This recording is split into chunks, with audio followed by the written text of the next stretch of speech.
Hello everybody and welcome back to the Night Garden. It is Newb versus Pro, where Ledge, a noob to drawing, is pitted against Vamp, his pro artist husband. You know what I like to do? What do you like to do? Watch movies. I like to watch movies too. Yeah, what kind of movies you like? I like horror. Oh, so spooky. So scary. I also like horror, but you know what's really cool? What? It's when you take a still from a movie that you like and look at it. What? Yeah? You're peeking the mic. I'm peeking the mic? Okay. You just like to pause and stare at movies? Yeah, sure, why not? There's a lot you can learn by looking at stills from films, because there's a whole lot of lighting involved, there is posing involved, and there is positioning and depth and a whole bunch of other artistic stuff. By positioning, you mean composition. And yes, that is what I told you when I said that we should do film studies. You did. So that is what we are doing today. We are doing some film studies, and we're changing it up today. We're going to be looking at mine first. Wow! Wow! Wow! Cool. And what film did you select a screen from? Well, I am a parody of myself. You are a parody of yourself. So clearly I had to do something vampiric. We did Interview with the Vampire for me. But of course. Alright, well, do we want to get into it? Yeah, we can get into it. Okay, well, 3, 2, 1... Let's go! Okay, so you can see that I set up my file so that my reference was right above my study. This is so that I could kind of eyeball where my figures were kind of in relation to the actual reference. That's smart. Yeah, right? Also, it made it so that I could roughly eyeball the anatomy a lot nicer with my starting sketch. Mm-hmm. Because anatomy is something that, even though I can draw characters, I'm not super confident in anatomy. So, like, I do like to double check my proportions and stuff. Make sure that everything kind of looks similar to what I'm using as reference. So I have it right next to each other. Sure. And already, it looks like your Claudia face is like straight on, but at least it looks like to me in the film study piece, it's actually more at a slight angle. A very slight angle, yeah. So that's something that I actually fix later with shading. I think I just kind of scribbled in some vague hair for Madeline, but I tried not to get too lost in the weeds with the sketch. This is a kind of a problem that I have, in that I tend to put a lot of detail in my sketches, and I try very hard not to do that here, because the thing about film studies is not that you're trying to make it perfect, right? You're trying to just... in this particular film study, what I really liked was the texture of the skin, and the fact that it was almost monochromatic. So I wanted to study the colors, and I wanted to study how to make that texture. Right. So that's what I'm really trying to focus on here. And I do spend a lot of time on this sketch. The entire footage at, true time is 2 hours and 51 minutes. So I know you're laughing because yours was a lot longer. But the fact that this took so long for this sketch, just in the speed up, like, you can tell that, like, I definitely spent a long time on that sketch out of that 3 hours. So then I decided, like, let me start with the background. I'm just laying in some transparent color or some of that, like, dark olivey yellow. Yeah, because there's, like, a yellowish glow from, like, candlelight or firelights. Yeah, the firelights, because in this scene, Armand is holding a torch, I believe, and they're in a, well. This capped bottom of a well. But, I mean, it's basically a execution chamber for vampires, so, like, it's actually a really sad scene. But, I really like how there's like that slight warmth to it while still having an overall tone of blue. So like it's really very slight, the color changes here, and I kind of play it up in my painting of this because I wanted it to kind of pop a little bit more than what like the actual film did. Sure. But I spent a lot of time on this background. The figures, funnily enough, actually took me the least amount of time of the entire study. Because I spent a lot of time just kind of getting these rocks right. So Right. I mean, compositionally, the rocks are like 50% of the shot here. Pretty much, yeah. And the rocks also are lit in such a way that they are kind of leading your eye to the figures back in the center. This is a very easy composition, actually, because there's a lot of leading lines that bring you straight back to the middle of the screen. So, like, this is something that, like, I wasn't challenging myself with the composition. This looks like a Luigi face. Oh. Mario in the water now, Mario. I cannot believe. Don't you see it though? I do. He's got the mustache, the eyes, the nose. Look, he's even bigger now. I hate it. Thanks, I hate it.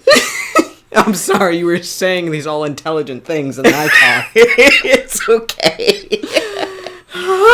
You would find Luigi in the rocks. Anyway, I haven't like changed my color at all because I'm using a transparent brush. That's why it's going lighter, and I'm just switching between my my clear and that brush. Sure, it looks like you're deleting or erasing some stuff out every now and again. That's exactly what I'm doing, but I'm just switching between my transparent and my solid color, so that I can kind of. Because it's on a layer above that blue field, right? Right. So it's an easy way for me to bring that blue back without actually switching my brush and keeping that transparency or that translucency so that I'm not fully erasing what I've put down. Yeah, it's so cool that like it didn't look like you blended anything at all. It's just that I'm guessing because of the opacity on that brush, that it makes it look like it's really blended together there, and it shifts from that kind of goldish color, olive, whatever it is, to that gray. And it's just like immediately I see rocks now, and it's like that's it's just from layering over. It's the same thing as using a transparent paint in traditional media. So, a lot of what I did was I took a big, I made my brush really big, and then I just did a wash over what I had already laid down in that olive color. Oh, kind of like how when...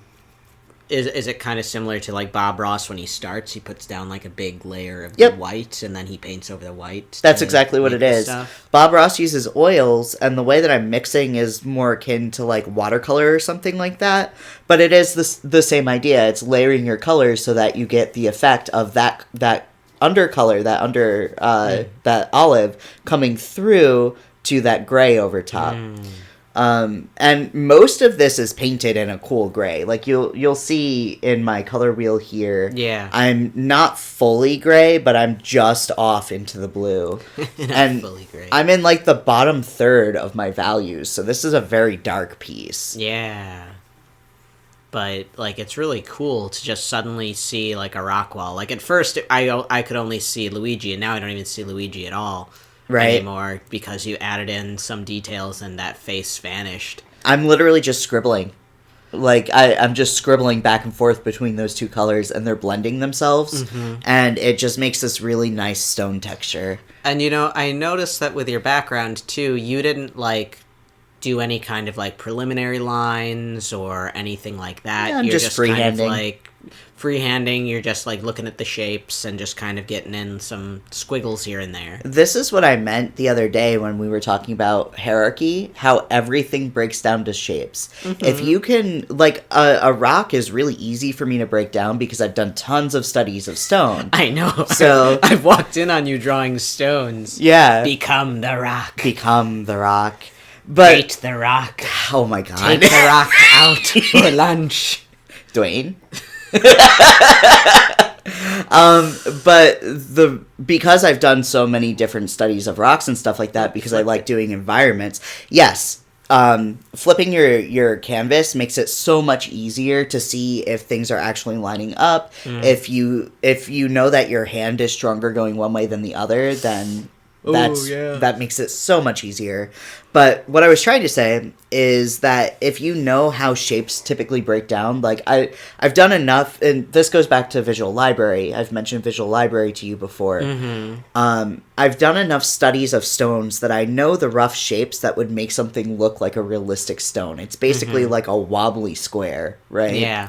So because of that, I don't need to sketch out all of those shapes, because I can kind of visualize in my head what makes a rough stone, and I have something in front of me that's telling me the shapes that I need to make. So this actually came together very quickly, because I didn't take all that time to sketch out this triangle and then this square, because I understand my shape hierarchy. Yeah, and it's so cool that, like, the dark shadows are just the background color. Yep. You end up using. This is an additive color method. So you start at your darkest color, and then you come up to your lightest. This is the opposite of how I paint with watercolors. So, like, this is actually something that I had such a hard time grasping at first, but it's how my mentor actually paints. Hardy Fowler, he starts with a flat, dark color and then builds his lights up. So he's going from his darkest value to his lightest. And what I've noticed with this painting style is that color automatically shines through and helps with your color shifts, because you're working only with transparent brushes. So, like, now everything blends together. Even though I have, like, this sickly yellow-green, it blends with that blue a little bit nicer, because there's a little bit of that blue shining through that color. Yeah. And, like, I've talked about struggling with a brush that has some built-in innate opacity, and it just destroying me because I didn't want it to be doing what it was doing. Right.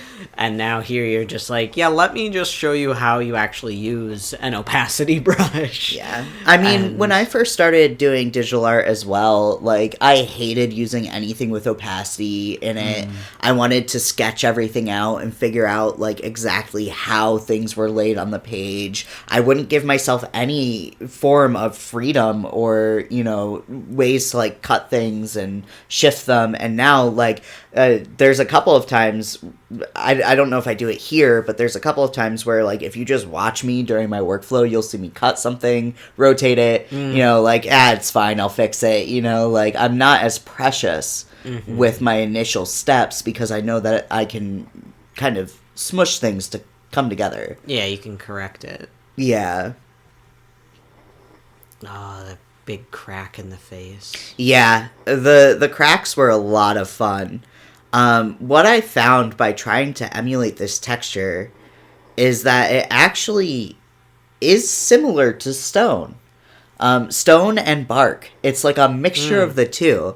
And, like, I'm already very good at making bark, and I'm already very good at making stone, because I do a lot of environment stuff. Yeah. So, like, that made it so much easier to go, like, okay, I'm not looking at humans. I don't need to worry about the facial features. These are just shapes. Yeah. And that's part of the reason why I picked this as well, is that I don't feel confident with my characters. So, like, this gave me an opportunity to practice anatomy without actually sitting there and saying, okay, I need to draw a human now. Yeah. Which it came together very well. I was really proud of this by the end. Yeah, it looks real cool. And, like, now that you're zoomed up close, and, like, when you're closer to the rocks and stuff, you can kind of see some of the detail in the rocks, and it looks super cool, even super zoomed in. Right. But the thing is, if you zoom in, like, super well, like, you see at my zoom, I'm at 133% at that point that we were super zoomed in. Yeah. But, like, at 100%, it still comes together like a painting. And when you look at a painting, like a physical painting up close, it's the same thing. You see just the brush strokes for, like, where they are. Yeah. But so it comes together cohesively. Looking at the forest for the trees versus exactly. And with overarching thing. with digital art, it is so easy to get stuck in zoom hell. A lot of people that I talk to, forgive my language, viewers, but a lot of people that I talk to call it pixel fucking. Because it's literally zooming into, like, 800% and, like, going pixel by pixel trying to fix things. Oh, God. So, like... No. The way that I fix that is I work very big. Yeah. And I don't let myself zoom more than about 200%. So this canvas is actually, like, 4,500 pixels wide.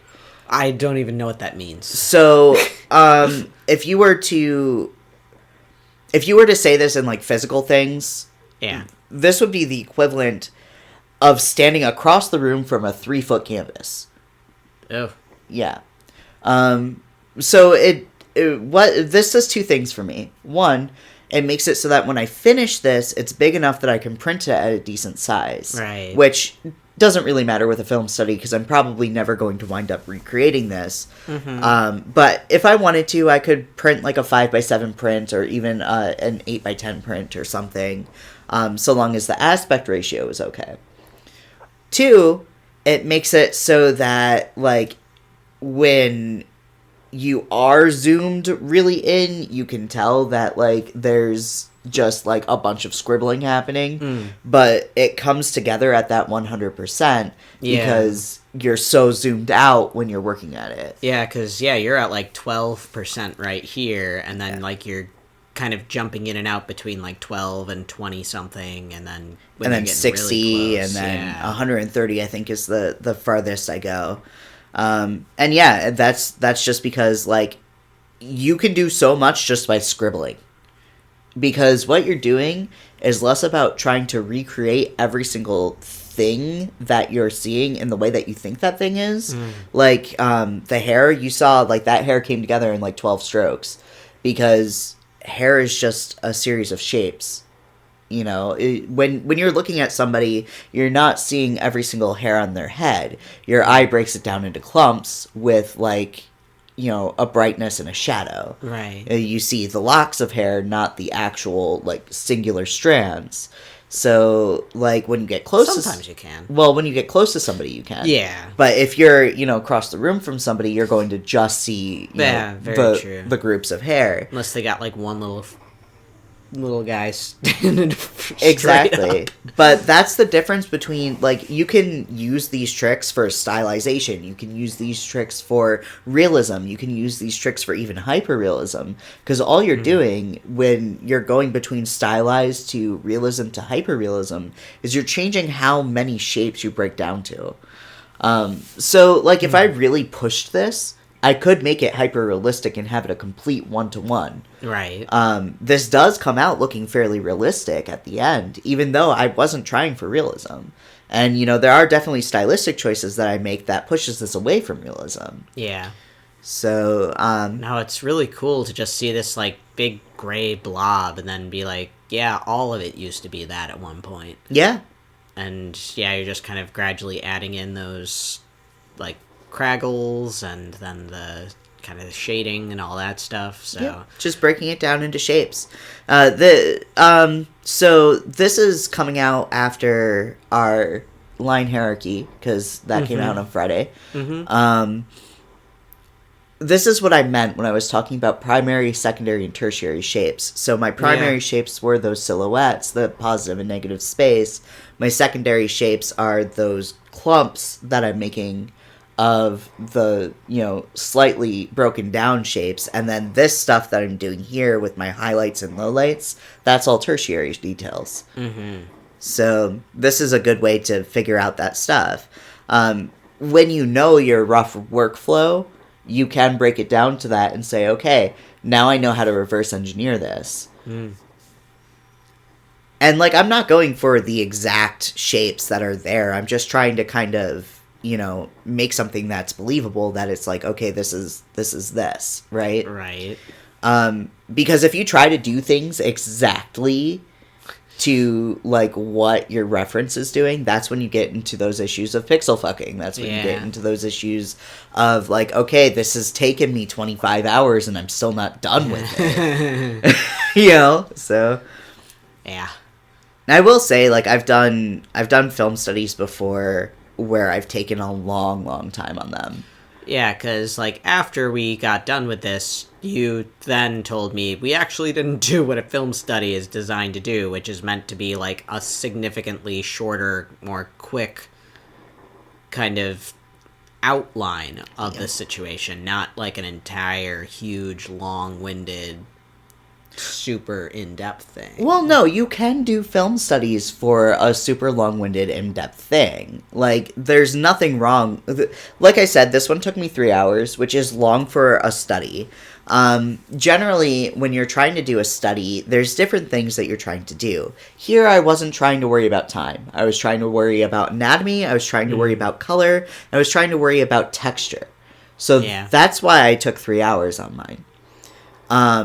However, if you're trying to work on just getting a composition down, figuring out how, you know, a perspective works, then people will sometimes do time studies, you know, and that's what I was telling you about, like, people doing, like, you know, a study in 5 minutes and getting the rough shapes down and then seeing, you know, well, and that's the thing, you're not going to get anything super detailed in 5 minutes. Right. But if you're doing a study in 5 minutes to figure out the composition, you can see the rough colors and throw it down and have something there.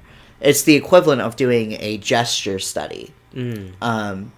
Because what gesture studies are just breaking a pose down into its base shapes and trying to figure out how they move in space. So same kind of idea. There's so many different things that you can do with a study, and it's just approaching it knowing what you want to do. This is actually, the interesting thing about this is, again, I'm still in my bottom third of my color wheel. I just went more blue, and that makes it look brighter. Yeah. That's so interesting. And, like, the face is really, like, the original screen grab too is also really cool because you do see like those shapes and like the concept of like, well, what does like charred flesh and charred skin look like, and it's like this bubbling sort of thing falling off of the muscle and all of that, which is relatively grotesque. Extremely grotesque. And like you do capture some of that in this, and like the crackling of the skin is just really very interesting. And like looking at the original piece, I didn't like see the fabric draping off of the elbow or the stuff on the shoulder really. And now that you like highlight it with your painting, it's kind of like, oh yeah, those are there, aren't they? They just kind of blend in, and I couldn't identify it really as to what those things were. And that's a stylistic choice that I did. So that was something that like I really wanted to highlight, that yes, there was, you know, fabric there, and it was distinctly different from the texture of the skin, because I was working on textures in this. Yeah. So like I changed my values a little bit so that those popped a little bit more than the skin. Yeah, the texture is also different. Yep. On the like forearm, and the fabric is very smooth, whereas the skin is very bumpy and bubbled and grotesque. Yeah, there were so many textures in this, and I was kind of really interested in seeing what you did with the rocks. And I will say the rocks on the right, I think, look a lot smoother and cleaner than the rocks on the left. Well, and I figured that your eye would immediately go to the right instead of the left because of that warmth. Color. Yep. So that's part of why those rocks are rougher, because like most of your eye is going to be on the right side of the canvas and the center. And you'll even notice, like, the back of this character, once I finish it, is not nearly as detailed as the center and that arm. And that's because I want your eye to focus on those faces. Yeah. And I want your eye to focus where that light is. So that's another painting trick, is that you only go as detailed as where you want somebody to focus their eye. Because... Yeah, we talked about that with the teddy bear. Yep. And how you were kind of putting in a lot of the floorboards around the teddy bear, but then once you got a certain distance from it, you really stopped putting in those details. Yep, because it's where people are going to look less. It's less visually interesting. There's not as much happening, and it's not the focal point of the piece. Yeah. So... Similar to how, like, if you take a picture with a camera, once a certain point goes away, it'll start to blur those edges. The depth of field in a camera and lens distortion and all of that, that's exactly what that is. So these are all stylistic things that you can do to, one, save time, and two, make it so that your viewer is amazed at the detail that you've put in when you haven't really done all that much, you know? Yeah. So a lot of art breaks down to what you can do in an illusion. And smoke and mirrors, basically, yeah, because, like, if you know how to do it effectively, then somebody's going to look at it and be like, how'd you do that? So good Imagine Dragon album. I don't know what you were talking about. Yeah, okay.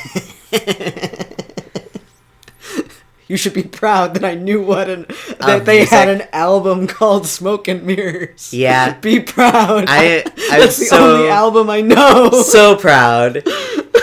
No, wait, the Beatles #1. That's the other one. You are ridiculous. You and your lack of music knowledge. This hand gave me so many problems. Yeah, you started working on it early with, like, your lines, and I was like, ooh, that looks like it's going to be a bit of a struggle hand. It is, because of the way that... weird angle. Yeah, and... the way that it's, like, sitting is very much...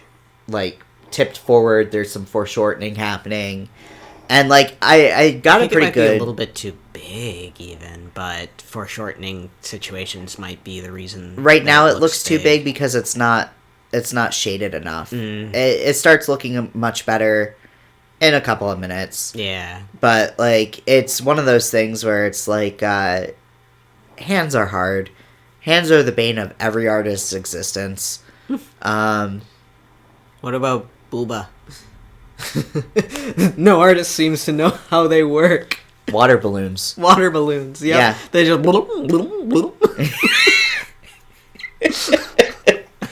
Amazing. Also, bras don't exist in any world. No. Bras are more hard to deal with than the booba. The booba. Yeah. I don't know, I struggled with some booba. This is where the hand starts to come together, when I start adding the texture. So, like, that looks much better now. Yeah. And I didn't change the size of it at all. Like, it looks like it's got form. Because of how I shaded and the details that I added. Right? Oh, man, this looks so cool just as this is. And, like, yeah, you're still just adding in these little, like...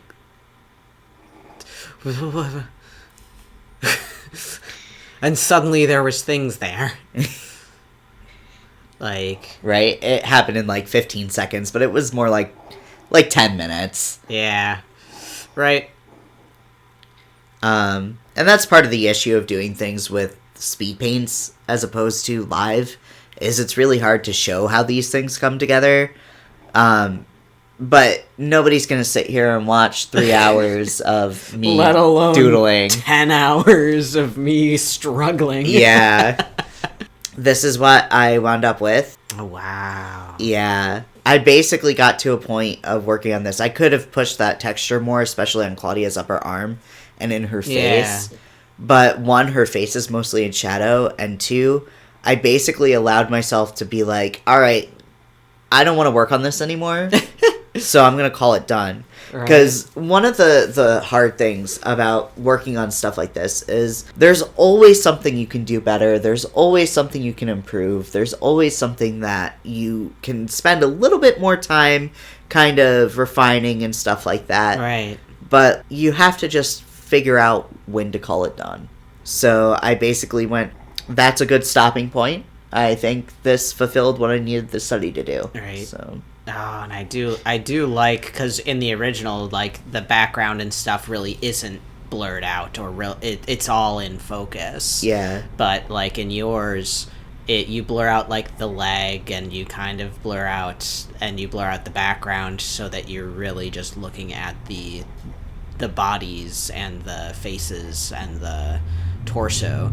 Yep. And arms and stuff. So that's really an interesting change to it. This is where art has more freedoms than photography and film do, because like you can force somebody to look at what you want them to look at just by kind of blurring those details out and not refining them as much. Yeah, that's pretty cool. Now guess what? What? We get to watch mine. Yeah? Mine! You want to talk about how long this took you? No. Yeah, so I also am a parody of myself in that I like goofy movies that... And no, it's not for Goofy movie, but good movie. But I like silly movies that also take on some serious tones. He's also a little bit of a gremlin. Yeah.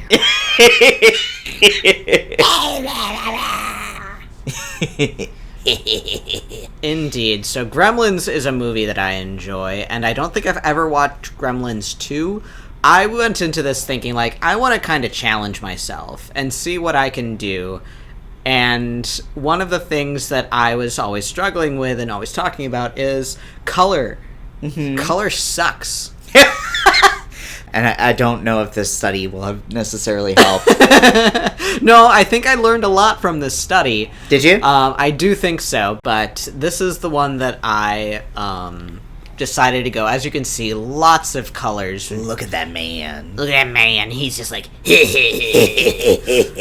And, so yeah, lots of colors, like some interesting reflection and shine and light type stuff. But let's go right on into it so that I don't waste any more of our time. Okay. 'Cause this is going to take a little bit of time here. It's okay. And I sped this up because it took me well over 10 hours. Oh my god. To do this. So I was thinking, like, I need to put in some reference lines to figure out where my center is, where my angles are you doing this over go. top of the actual picture? I am not. I must be. I think I was. Okay. Because, yeah, you can definitely see that weird burn in the background. Yeah. No, I'm not. I don't know why there's a burn there. But, because you can see my layers, it's not there. Huh. So, I don't know what that was about. That was strange. Unless the TV is wigging out. But, anyways, yeah, so I made these shapes to make out the shapes of the, I guess you can call it the bowl. The tray? The tray that he's sitting in. And I was like, alright, I really don't want to try to figure out these shapes and these angles. See, if you knew perspective, it would make your life so much easier. You're missing a fundamental here. But listen, I was like, I'm not going to be able to make these loops and these corners consistent, so I'm just going to make a circle and force it to be consistent by tearing apart a circle and moving it around. Yeah, no, that was smart. That's probably how I would fix that too. And so my whole thing was getting this background in, because there's this weird black bar. I don't know what it is. Like, it doesn't make sense as to what it's supposed to be unless it's, like, a sign.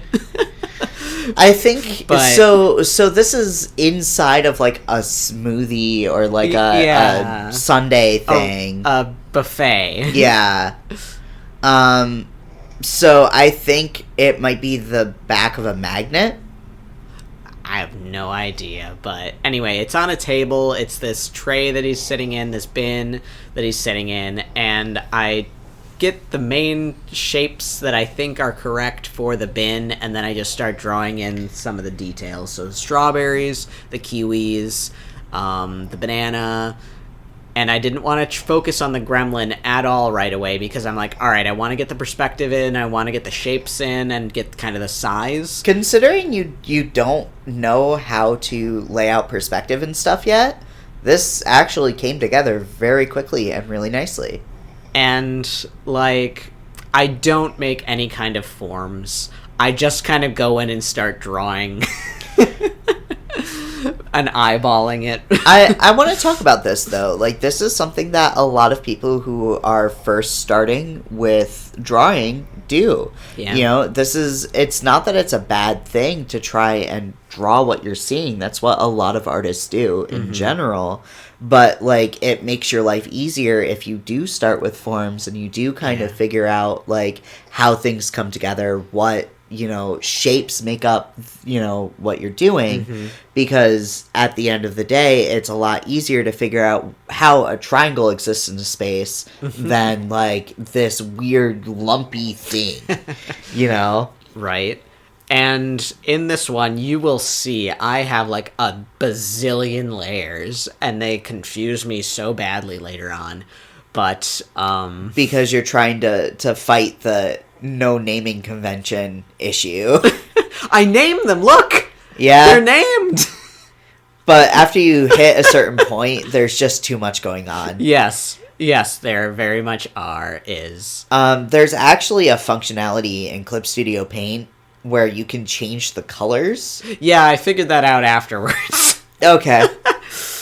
But, no, I'm just... I love these teeth shapes. I was really happy with the teeth shapes. I was like, I don't know how I did these so well. It's because you're starting to get the muscle memory in your arm. Yeah. Because we've been doing this a little while now. Yeah, that is true. A couple months. Yeah. And, like, I noticed that pieces of him weren't quite sized right and in the right position, so I end up, like, moving stuff around, grabbing stuff, expanding stuff, and I know you told me, like, always try to expand downwards if you can, so always draw bigger because of the pixels, and it doesn't cause stretch marks. Yep. Kind of thing. It's not fighting your natural movement. Yeah. So. But,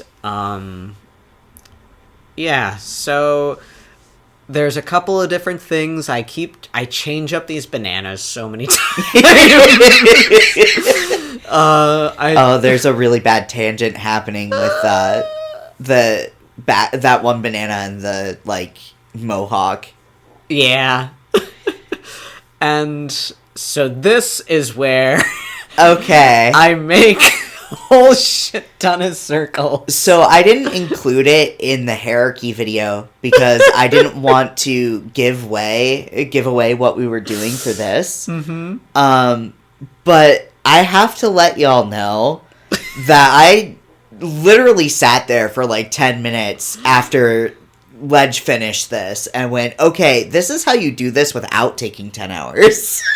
But hey, it would have taken me more if I would have drawn in every single individual one. Right. I made like a blob of them and then copied and pasted them over top of each other and then went in and deleted out all of the excess that you wouldn't see. Right, which is awesome and very intuitive, but there's an even easier way you could have done that. Don't tell me. I mean, I already told you. Yeah. But no, it was, and I notice afterwards, after the fact, that like these sizes don't make sense. These are going to be M&Ms and they're going to be Reese's Pieces. They are all going to be the same size and the same, maybe not the same shape because they'll be laying differently on their I guess hot hamburger style side, and then they'll be hot dog size side. And then I just take that big splotch and just go, I don't care. Just put it wherever it'll go. But hey, do you know how many times I've fucking done that? Like, it's smart. It makes your life easier. Yeah. You have shortcuts that you don't otherwise have in traditional. Yeah, manual. Listen. You have shortcuts that you don't otherwise have in traditional art, and like even with traditional art there are shortcuts you could do to not have to draw every single shape. Yeah, but like this is definitely something that like if you have shortcuts use them, make your life easier, you know? Yeah. Yep. Just these M&Ms everywhere. Yep. I do something here at some point that I don't understand what I did, but later on you'll see this like white line when I'm trying to color where like a lot of those lines are from the bins, and I don't know if I painted in white in those areas, but like there's just white splotches in the colors. You're painting in white right here. Oh, that's what it is then. I thought I was on eraser and I was just painting in white apparently. Yep. But here's my first soiree into color. And it's like the spilled jelly. Right. And the spilled jelly has like this weird like greasing up the plastic of the bin. Yep. And stuff. And So, I wanted to get down base colors. do you see how with this, if you were using transparent brushes, how it would make your life easier, especially with that jelly? Yeah. Yeah. Because I was doing a lot of, is it called cell shading? Yeah. Which is something that, you know, is admirable. Like, cell shading is not an easy thing to do, and you do use solid colors for it, but you only use solid colors for the base. Mm-hmm. Everything on top of, like, basically the way that cell shading works is that you make your base shapes in a solid color. Here's where I do try to use, like, an opacity, I think. Or right. I try to use, like, some sort of brush here to be like, all right, make those blurred in the background kind right. of colors. Yep, see, this is where I went, what the fuck? I've already spent so long on this, why is this white? What? How? Yeah. And it didn't make any sense. And this was me, of course, again, not color picking because I hate myself.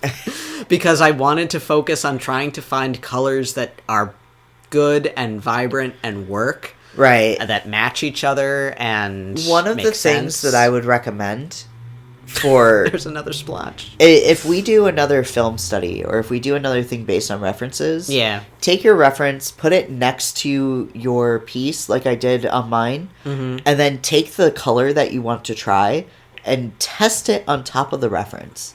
See how close you get, just from eyeballing it. And that's going to make your life a lot easier, because those colors in that reference already work. If you can find something close enough, like it doesn't need to be exact, but close enough, then you can easily, you know, translate that into what you're doing. Yeah. Yep, and I spent a good amount of time. I actually cut out a lot of footage here because it was literally me just doing this. Yeah. But with like 4 or 5 different colors. We'll probably see a jump pretty soon here because I'm putting in browns because of the brown M&Ms as well as the Reese's Pieces, which are like the yellow and the tan And again, there are so many ways you could have made this easier on yourself. Yeah, but I was... this was a point where I still couldn't figure out exactly how to do the masking layers. Okay. Because they had different names in the system on here. Do you see on your right panel? I figured it out after the fact. After the fact. But at this point, I was like, I just cannot figure it out. I'm putting the lighthouse on the specific layer, but... it's just not working. But, no, I eventually figure it out, and... yeah, because the lighthouse is something different than the masking layers. Yep, we jumped here. So now I have a couple of the colors down, and I'm putting in strawberries. Yep. There's a couple of different things you could do for your colors. You could have used mask layers, which would have been a lot easier. The white square with the black circle in it, that's a mask layer that you could have used. Otherwise, you could do a new layer over top with a clipping mask. So that you're making your shapes and then just going over top with your colors so that it stays within that shape. Yeah. But, like, this is a good kiwi color. Yeah, it is. Like, I was like, oh, this is kiwis. Yeah. And here I size up the gremlin. Because I decided, you're not actually big enough in space here. And start moving some stuff and adjusting the banana. Hey, you fixed the tangent that it had before, though. Yeah. But I clean up a bunch of lines and kind of figure out... I find it interesting that you just, like, kept your sketch and tried to do this, like, tried to finish this without lines. Like, you just kind of... I really liked the lines that I had picked, and I do kind of correct some of the lines here. Yeah, I'm noticing that. And also, at a certain point, I was like, I just want to be done. Yeah. I don't want to take the time to actually ink things in, and so here's me trying to figure out that shine and that gooey kind of texture here. I'm telling you, Translucencies would have made your life so much easier. I like that you used a smudge tool. Yeah. The smudge tool was one that I was like, oh, this is actually looking good. Yeah. And I used that quite a bit later on, and I painfully resized everything because I'm like, these aren't big enough, and I don't want to have to fill in more things here. Crap. Just and then you started copying. Throw some in. I don't care. They just need to fill it in. Oh my gosh. I mean, what you could have done is you could have before you like copy and pasted your lines, you could have filled those in. Yeah. And then just copied and pasted the fully filled in ones. Yeah. That would have even been less time than what you did here. Right. But like there's 50 different ways to do the same I'm going thing. through every single layer there to find where that little blotch of white was. Oh my god. It was infuriating. I understand the frustration. Where is it? Where is it? Where is it? Where is it? And I was like trying to find the colors that I wanted because the ear has like this flesh color, but then the thicker cartilagey part has like this orangey color. Yeah. And so going with what you were saying about I don't want to have a whole solid black, so I went with a dark bluish black here.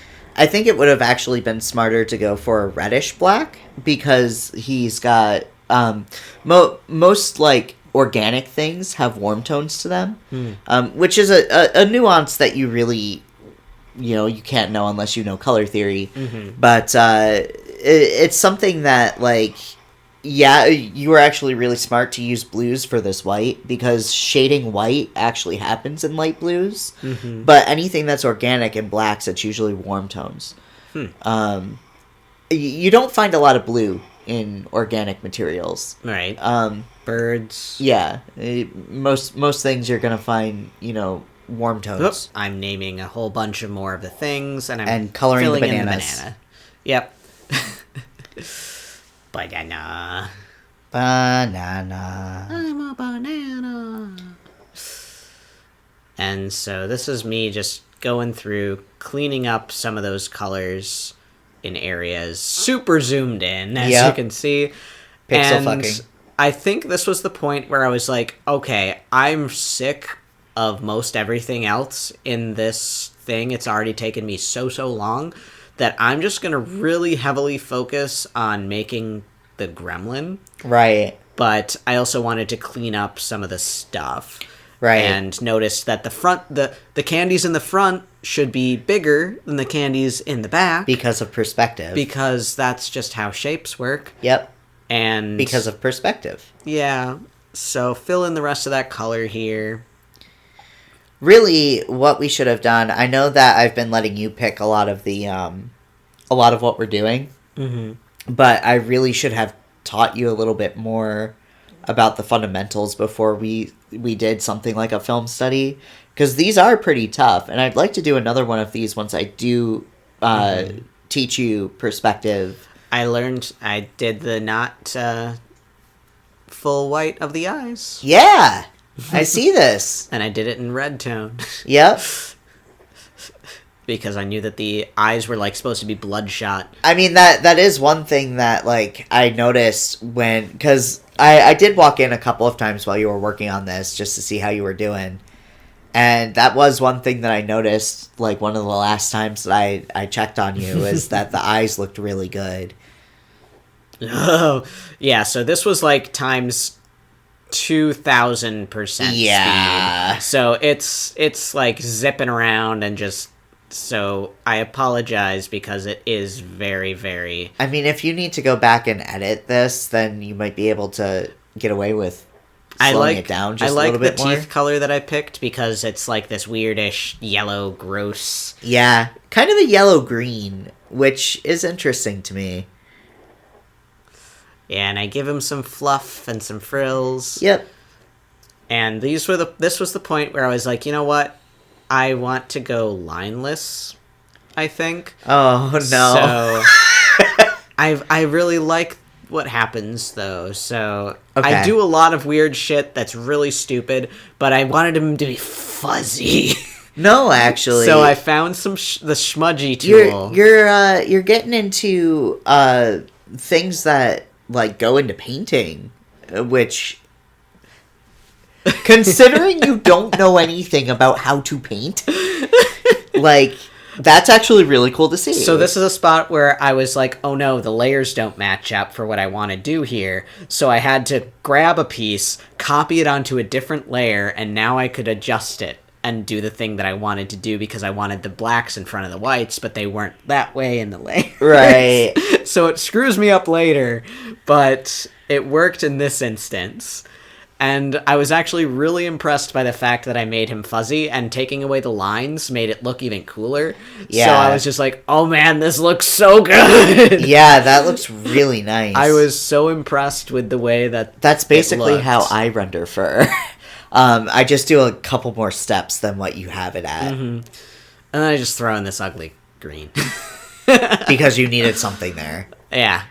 But no, I'm so happy with the way how fuzzy he looks that I'm just like, you can see where the black kind of got weird in his eye tuft on the right side there. But that's actually kind of nice because it makes it look slightly more realistic than just having solid clumps of color. Mm-hmm. Because if you think of how actual fur like if you look at a cat or something like that, their fur kind of blends into the different colors. They're not like solid shapes, right? And that's something that like when you do render fur, you kind of smush your colors together to make the hair look more like hair. Sure. So yep, this was me working on like shadowing for some spots, and I don't think I do too much more of that. Yeah, I think by that point you were like, I'm just doing flat colors because I can't do this anymore. Yeah, I mean, 10 some hours condensed down to 28 minutes. That's why everything looks really, really fast and just ridiculous. But so, what did you learn? Is there anything that you would do differently? Approaching this now? Yeah, I think the whole making of the candies with the consistency in sizes and that kind of stuff, I think is definitely something that is needed. I would have liked to actually shade the banana, because the banana had those fun, like, splotches and things. Right. But no, I learned a lot with like the smudge tool and kind of how to work that, and like working on the different layers, combining layers, doing things like that. And just, it was a lot of fun. And given how complex this screen grab was, like, you should be very proud of this. Yeah, I was very impressed. Here's where I realized that trying to figure out your perspective that you don't know how to do. I was like, uh-oh, the perspective that I've made is wrong compared to the screen grab. So I was like, oh no, do I correct it? I don't want to correct it. At this point, you can't correct it. That's a restart situation. Yeah. And you weren't about to, oh my god. You weren't about to restart, not after spending as much time as you did on this. Yep, and so this is where I was like, alright, I'm going lineless, and start correcting for it, because when you have the lines, you don't see where the color doesn't fill in with the lines in the spaces. Yeah. My lines are very weird sizes and inconsistent. When I do things that are lineless, my sketch almost immediately goes down to like 10% opacity. Like, I will even if I'm not sure if I want something to be lineless, I will turn my sketch layer down.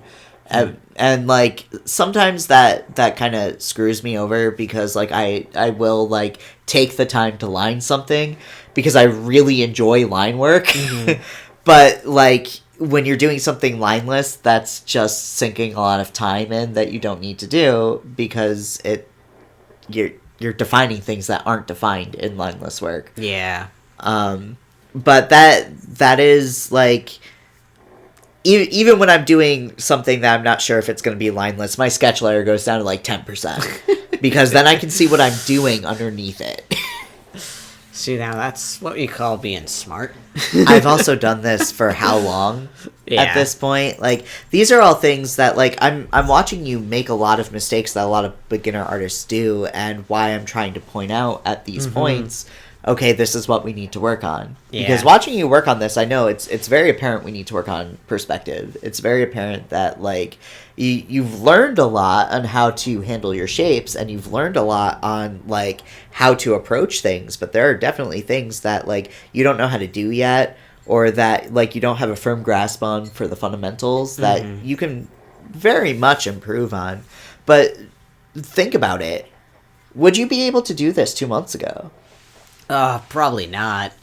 No, I probably would have given up way sooner, or, like, tried to truck through something a lot more. So I think this is where I figured out how to do a layering thing, or I opacified my layer to try and make the... You have it on multiply at 30% opacity. Yeah. So yeah, yep. That's exactly I was trying to figure out things here.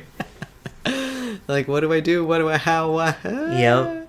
So then I was like, all right, real basic shapes with the shadows, but because I didn't like the way that some of the shadows and stuff that I was doing looked. Well, and this was before we talked about the hierarchy aspects, which is a fundamental. So, like, you weren't thinking of your shadow shapes as shapes. You were just saying, okay, I need to throw some shadows in here. Yeah.